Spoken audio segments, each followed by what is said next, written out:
ಕತೆ ಯಾವ ರೀತಿ ಮುಂದೆ ನಾವು ಏನೇನೋ ಕಾಂಟೆಂಟ್ ತೋರಿಸ್ತೀವಿ ಅದು ಮಕ್ಕಳಿಗೆ ಸಂಬಂಧಪಟ್ಟಿರಲ್ಲ. ಎಸ್ಪೆಷಲಿ 15 ವರ್ಷಕ್ಕಿಂತ ಚಿಕ್ಕ ಮಕ್ಕಳು ತುಂಬಾ ಅಡಲ್ಟ್ ಕಾಂಟೆಂಟ್ ನೋಡ್ತಿದ್ದಾರೆ ಅಂತ ನನಗೆ ಅನ್ಸುತ್ತೆ.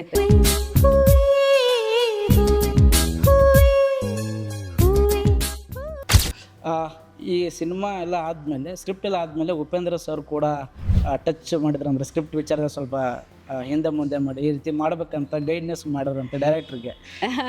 ಅದು ಕೇಳಿದೆ ನಾನು ಡೈರೆಕ್ಟ್ರ್ ಕಡೆಯಿಂದ ಒಬ್ರು ಒಂದೊಂದ್ಸತಿ ಅವ್ರ ಸಜೆಷನ್ಸ್ ಯಾವಾಗ ಇರುತ್ತೆ. ಇವಾಗ ನಾವೆಲ್ಲರೂ ಸಿನಿಮಾದವರೇ, ಲೈಕ್ ಮೂವಿ ಬಗ್ಗೆ ನಮಗೆ ಚರ್ಚೆ ಇದ್ದೇ ಇರುತ್ತೆ. ಒಂದು ಕತೆ ಕೇಳಿದಾಗ ಅದು ಇನ್ನು ಹೆಚ್ಚಾಗಿ ಏನು ಚೆನ್ನಾಗಿ ಮಾಡ್ಬೋದು ಅಥವಾ ಇನ್ನು ಬೇರೆ ಥರ ಈ ಸೀನ್ ಬೇರೆ ಥರ ಇದ್ರೆ ಹೆಂಗಿರುತ್ತೆ. ಬಟ್ ಅಲ್ಟಿಮೇಟ್ ಕಾಲ್ ಡೈರೆಕ್ಟರ್ದು. ಬಟ್ ನಾವು ತುಂಬ ಇನಿಷಿಯಲ್ ಸ್ಕ್ರಿಪ್ಟ್ ಟೈಮಲ್ಲಿ ನಾವು ಡಿಸ್ಕಸ್ ಮಾಡಿಬಿಡ್ತೀವಿ. ಬಟ್ ಶೂಟಿಂಗಲ್ಲಿ ಹೋಗಿ ನಾನು ಚೇಂಜಸ್ ಮಾಡಲ್ಲ. ಯಾವಾಗ ಡಿಸಿಷನ್ ನಾನು ತುಂಬ ಕ್ವೆಶ್ಚನ್ಸ್ ಕೇಳ್ತೀನಿ, ಸ್ಕ್ರಿಪ್ಟ್ ಓದುವಾಗ ಆವಾಗ ತುಂಬ ಕ್ವೆಶ್ಚನ್ಸ್ ಕೇಳ್ತೀನಿ. ಬಟ್ ಶೂಟಿಂಗ್ ಹೋಗಿದಾಗ ಎಲ್ಲ ತುಂಬ ಕ್ಲಾರಿಟಿ ತೊಗೊಂಡೇ ಹೋಗೋದು. ಈ ಡಿಟೆಕ್ಟಿವ್ ತೀಕ್ಷ್ಣ ಸಿನಿಮಾ ಉಪೇಂದ್ರ ಸರ್ ನೋಡಿದಾರ? ಏನೋ ನೋಡಲಿಲ್ಲ. ಇವಾಗ 5ನೇ ತಾರೀಕು ಪ್ರೀಮಿಯರ್ಗೆ ಬರ್ತಾರೆ. ಆಮೇಲೆ ಮೇಡಮ್ ಇನ್ನೊಂದು ಇತ್ತೀಚೆಗೆ ಏನಂದರೆ ಸಿನಿಮಾಗಳು ತುಂಬ ಲೇಟಾಗಿ ಬರ್ತಾ ಇದ್ದಾವೆ ಕೆಲವೊಂದು ಸ್ಟಾರ್ ನಟರುಗಳು. ಆಮೇಲೆ ನಿಮ್ಗೆ ಗೊತ್ತಿದೆ ಕನ್ನಡ ಇಂಡಸ್ಟ್ರಿ ಹೇಗೆ ಪರಿಸ್ಥಿತಿ ಹೇಗಿದೆ ಅಂತ. ಅಂದರೆ ಥಿಯೇಟರ್ ಜನ ಬರ್ತಾ ಇಲ್ಲ, OTT ಪ್ಲಾಟ್ಫಾರ್ಮ್ಗಳಿಂದ ಎಲ್ಲ ಸಿನಿಮಾ ಅಲ್ಲಿಗೆ ಹೋಗ್ತಾವೆ ಡೈರೆಕ್ಟ್. ಎಷ್ಟೋ ಜನ ಸಿನಿಮಾ ಮೇಕರ್ಸ್ ಎಲ್ಲ OTTಗೋಸ್ಕರ ಅಂತಲೇ ಕಂಟೆಂಟ್ ಮಾಡ್ತಿದ್ದಾರೆ. ಸೊ ನಿಮ್ಗೆ ಇದು ಹೇಗೆ ಟಾಸ್ಕ್ ಅನ್ನಿಸ್ತಾ ಇದೆ ಇದರಲ್ಲಿ? ಆಮೇಲೆ ಈ ಬಿಡುಗಡೆ ಈಗ ಒಂದು 3 ಸಿನಿಮಾಗಳು ಇದ್ದಾವೆ ನಿಮ್ಮ ಜೊತೆನೆ, ಎಲ್ಲ ಹೊಸ ಕನಸು ಕಟ್ಕೊಂಡೇ ಮಾಡ್ತಾ ಇರೋದು.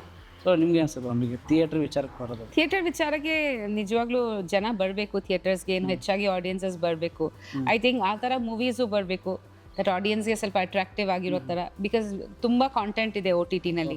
ಅವರೆಲ್ಲ ರೀತಿ ಲ್ಯಾಂಗ್ವೇಜಸ್ ಕಾಂಟೆಂಟ್ ಎಲ್ಲ ಅವ್ರಿಗೆ ಸಿಗ್ತಾ ಇದೆ ಟಿವಿನಲ್ಲಿ, ಫೋನ್ನಲ್ಲಿ ನೋಡೋಕ್ಕೆ. ಅದು ಸ್ವಲ್ಪ ಈಸಿ ಅವ್ರಿಗೆ ನೋಡೋದು.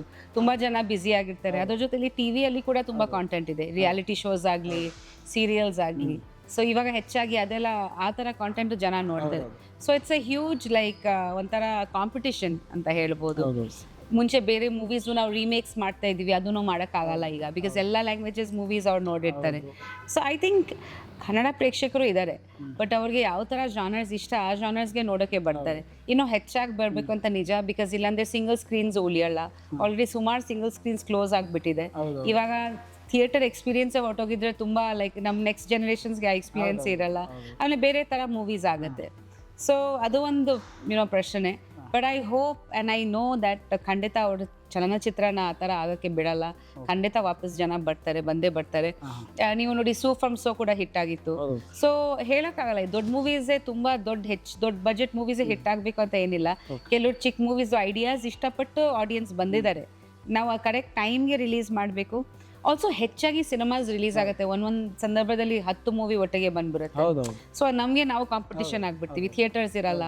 ಸೊ ಆ ಥರ ಎಲ್ಲ ಚೇಂಜ್ ಆಗಬೇಕು ಅಂತ, ಅದೆಲ್ಲ ಸ್ವಲ್ಪ ನಾವು ಒಗ್ಗಟ್ಟಾಗಿ ಒಂದು ಇಂಡಸ್ಟ್ರಿಯಲ್ಲಿ ಒಗ್ಗಟ್ಟಾಗಿ ಡಿಸಿಷನ್ಸ್ ತೊಗೋಬೇಕಾಗತ್ತೆ. ಲೈಕ್ ಇಷ್ಟು ಮೂವೀಸ್ ಯಾಕೆ ಬರ್ತಿದೆ, ಅಥವಾ ಲೈಕ್ ಯಾವ ಮೂವೀಸ್ ಜೊತೆಲಿ ಬರ್ತಿದೆ, ದೊಡ್ಡ ಮೂವೀಸ್ ಜೊತೆಲಿ ಬರೋದು ಬೇಡ ಅಂತ ಈ ಥರ ಒಂದು ಐಡಿಯಾ ಮಾಡ್ಕೋಬೇಕು.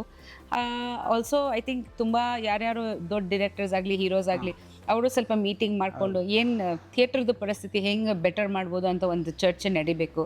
ಬಟ್ ಖಂಡಿತ ಐ ಥಿಂಕ್ ಆಡಿಯನ್ಸ್ ಒಳ್ಳೆ ಮೂವಿ ಆಗಿದ್ರೆ ಮೌತ್ ಪಬ್ಲಿಸಿಟಿ ಥ್ರೂ ಆಗತ್ತೆ. ಸೊ ಅದು ಒಂದು ಮೌತ್ ಪಬ್ಲಿಸಿಟಿ ಆಗಬೇಕು, ಆರ್ಗ್ಯಾನಿಕ್ ಆಗಿ ಆಗಬೇಕು. ಹೌದು. ಇತ್ತೀಚೆಗೆ ಕನ್ನಡ ಇಂಡಸ್ಟ್ರಿಯಲ್ಲಿ ವಿಚಿತ್ರವಾಗಿ ಪಬ್ಲಿಸಿಟಿ ಮಾಡ್ತಾ ಇದ್ದಾರೆ. ಅದೆಲ್ಲ ಕಂಪೇರ್ ಮಾಡೋದಾದ್ರೆ ಡಿಟೆಕ್ಟಿವ್ ಟೀಮ್ ಆ ರೀತಿ ಯಾವುದೂ ಮಾಡಕ್ ಹೋಗಿಲ್ಲ, ತುಂಬಾ ಕಾನ್ಸ್ಟೆಂಟ್ ಆಗಿ ಮಾಡ್ತಿದ್ದಾರೆ. ಅದಕ್ಕೆ ನಾನು ತುಂಬಾ ಖುಷಿ ಆಯ್ತು. ಅಂದ್ರೆ ವಿಚಿತ್ರವಾಗೆಲ್ಲ ಮಾಡ್ತಿದ್ದಾರೆ. ಸೊ ಇನ್ನೊಂದು ವಿಚಾರ ಏನಂದ್ರೆ ಮೇಡಮ್, ಈಗ ಈ ಸಿನಿಮಾ ಸ್ಟೂಡೆಂಟ್ಸ್ಗಳು ನೋಡುವಂತ ಸಿನಿಮಾ ನೋಡಿದೆ.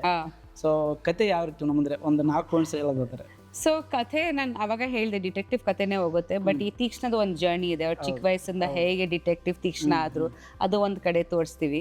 ಅದ್ರ ಜೊತೆಲಿ ಹಲವಾರು ಸಮಸ್ಯೆಗಳು, ಅದು ಹೆಂಗೆ ಸಾಲ್ವ್ ಆಗುತ್ತೆ, ಇವ್ರ ಹತ್ರ ಯಾರ್ಯಾರು ಬರ್ತಾರೆ, ಆಮೇಲೆ ಒಂದು ದೊಡ್ಡ ಕೇಸ್ ಇದೆ, ಅದು ಹೆಂಗೆ ಸಾಲ್ವ್ ಮಾಡ್ತಾರೆ, ಅದು ಮೂವಿ ಕಥೆ. ಬಟ್ ನನಗೆ ಅದಕ್ಕಿಂತ ಹೆಚ್ಚಾಗಿ ಒಂದು ಹೆಣ್ಮಕ್ಳಿಗೆ, ಚಿಕ್ಕ ಮಕ್ಕಳಿಗೆ ಒಂದು ಡಿಟೆಕ್ಟಿವ್ ಆಗಿ, ಒಂದು ಮಾದರಿಯಾಗಿ, ಒಂದು ಸ್ಫೂರ್ತಿಯಾಗಿ ಮಕ್ಕಳು ನೋಡಬೇಕು. ಬಿಕಾಸ್ ತುಂಬ ಮೂವೀಸಲ್ಲಿ ಹೆಚ್ಚಾಗಿ ನಾವು ಏನೇನೋ ಕಾಂಟೆಂಟ್ ತೋರಿಸ್ತೀವಿ, ಅದು ಮಕ್ಕಳಿಗೆ ಸಂಬಂಧಪಟ್ಟಿರಲ್ಲ. ಎಸ್ಪೆಷಲಿ 15 ಕಿಂತ ಚಿಕ್ಕ ಮಕ್ಕಳು ತುಂಬ ಅಡಲ್ಟ್ ಕಾಂಟೆಂಟು ನೋಡ್ತಿದ್ದಾರೆ ಅಂತ ನನಗೆ ಅನಿಸುತ್ತೆ.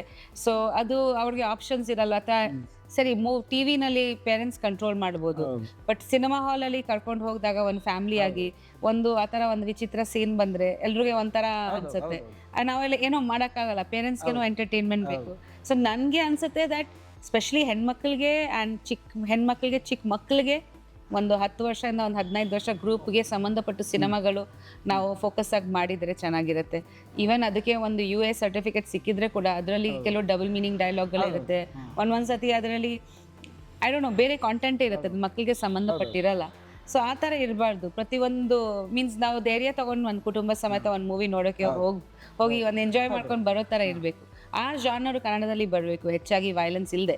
ಓಕೆ, ಆ್ಯಕ್ಷನ್ ಇಲ್ಲಿ ಒಂಚೂರು, ಇವಾಗ ಸೂಪರ್ ಮ್ಯಾನಲ್ಲಿ ಆ್ಯಕ್ಷನ್ ಇರುತ್ತೆ, ಸ್ಪೈಡರ್ ಮ್ಯಾನಲ್ಲಿ ಇರುತ್ತೆ, ಬಟ್ ತುಂಬ ಲೈಕ್ ವಿಕೃತವಾಗಿರಲ್ಲ. ಸೊ ಅದು ಒಂದು ಆ ಮೂವೀಸ್ಗೇನೋ ಬೇರೆ ಆಡಿಯನ್ಸ್ ಇದೆ. ಸ್ವಲ್ಪ ದೊಡ್ಡವರಾದ್ಮೇಲೆ ಅದನ್ನ ಅರ್ಥ ಮಾಡ್ಕೊಂಡು ನೋಡೋದಿದೆ ಅಲ್ವಾ, ಅದು ಓಕೆ. ಚಿಕ್ಕವ್ರಿಗೆ ಆ ಥರ ಕಾಂಟೆಂಟ್ ನಾವು ತೋರಿಸ್ಬಾರ್ದು ಅಂತ ನನಗೆ ಅನ್ಸುತ್ತೆ. ಅಪರಾಧಕ್ಕೆ ಸವಾಲು ದಿನಪತ್ರಿಕೆ ಜೊತೆಗೆ ಡಿಜಿಟಲ್ ಅಲ್ಲಿ ಹೊಸ ರೂಪ.